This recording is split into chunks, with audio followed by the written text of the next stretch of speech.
So the iPhone 11 just came out, a significant upgrade from last year's iPhone XS and XR, featuring a completely redesigned camera system and more versatility than its predecessors. At face value, they kind of look the same with a similar overall body shape, near bezel screen, and the general look and feel is pretty much identical. The large notch we saw on last year's models are still there, but the screen quality on the iPhone 11 and 11 Pro have been elevated to the Liquid Retina HD display. Sure, there are a range of new colors and camera housings on the back. One could say it's a kind of an odd revision to the design, but necessary to house the additional lenses on these new smartphones. So if you're in the market for a new phone, you could consider the brand new iPhone 11 or the XR, which remains on the current product lineup.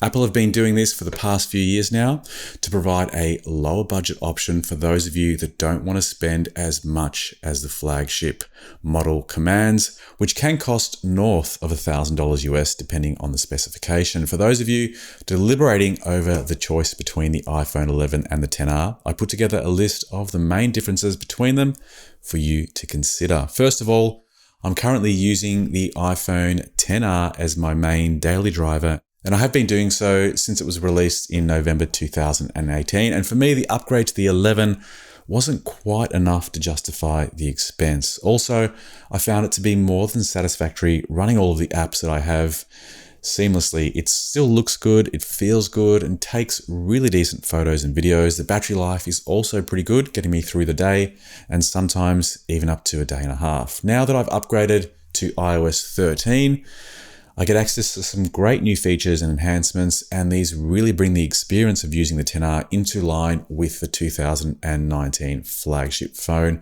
So I'll be holding on to the XR a little bit longer. Now, that being said, the camera is the one area that is still lacking in this iPhone XR. It's limited to a single lens, which means that you can't take advantage of the multiple focal lengths that you get with the new iPhones. The iPhone 11 has two lenses, a wide and an ultra-wide lens, which will have you covered for most situations, including standard portraits, landscape, architecture, and now interior with a new wide-angle lens, which is a first for Apple. The Pro version of the 11 adds even more to the equation with an additional telephoto lens for travel and creative portraiture. So that's 3 lenses on the back, and of course, there's the selfie lens on the front, so 4 cameras in total. In terms of the photo and video specs, there was no increase in megapixels in the iPhone 11 and 11 Pro, which have 12 megapixel sensors on the wide f1.8 lens and the ultra-wide 2.4 lens with 120 degree field of view. There is a 2x optical zoom and digital zoom, and 5x on the 11, and the 11 Pro has a 2x optical and 10x digital zoom, whereas the XR doesn't have any optical zoom and only has a 5x digital zoom option. The iPhone 11 has depth control for both human subjects, pets, and objects, but the XR only lets you control the background blur on photos that you take of human subjects, which was always a limitation of this phone for those wanting to get the most out of the camera. New to the 11 is a night mode, which allows you to take high quality photos in near darkness with little noise or grain. This has been a feature available on many Android counterparts for the past few years, and now Apple have finally brought out this feature on both the 11 and the 11 Pro. On a final note, the iPhone 11 features next generation Smart HDR. HDR stands for High Dynamic Range and helps even out your exposures in tricky lighting conditions. And thanks to machine learning, Smart HDR is even more intelligent than ever in the new iPhone 11. It recognizes people and treats them differently from the rest of the shot. So faces have beautiful highlights, shadows, and natural looking skin tones, all while capturing all the details in the background. In terms of video capability, they can all shoot at 4K, 24 FPS, 30 FPS, and 60 FPS. The iPhone 11 has improved cinematic stabilization, audio zoom and time-lapse with stabilization, plus 2 times optical zoom and 3 times digital zoom, whereas the XR only has a 3 times digital zoom, and although it has image stabilization, it's not as effective as the new cinematic version.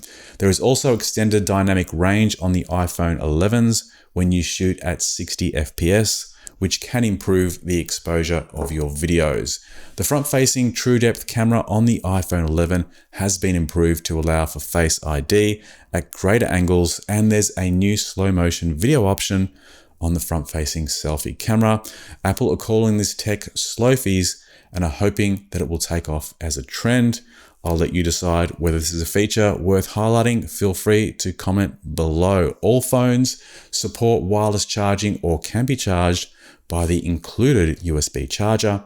The iPhone 11 is said to go longer than the XR by an hour. The 11 Pro is said to last around 4 hours longer than the last year's XS, and the Pro Max can last up to 5 hours longer than last year's XS. As you would expect with each new phone, we also get a better processor, making them faster and more capable than ever. The new iPhone 11s are all powered by the new A13 Bionic 3rd generation neural engine processor, making them faster than ever and capable of running the most processor and graphic intensive apps and games. So in summary, if you have the budget and are looking for the most versatile phone for photography and video, the iPhone 11 or 11 Pro would be the way to go. There's a lot of different configurations in terms of colors and storage, and some even come with a dual SIM slot option. Prices start at $699 US for the iPhone 11, $999 for the 11 Pro, $1,099 US for the 11 Pro Max. You can even spend as much as $1,449 US if you spec up the Pro Max with the 512GB storage option, which is a bit much for a smartphone if you ask me. Prices are even higher in Australia, with the top spec Pro Max costing nearly 2,500 Australian dollars. If you just want a more basic, no-fuss phone, casual photos and videos, browsing through websites, social media, and placing and receiving calls, you might find that the XR will be more than adequate, and you can save yourself a few $100s, as the starting price on the XR is around $599 US or around 1,049 Australian. There are also some really compelling phone plans that you could look into from your favorite provider.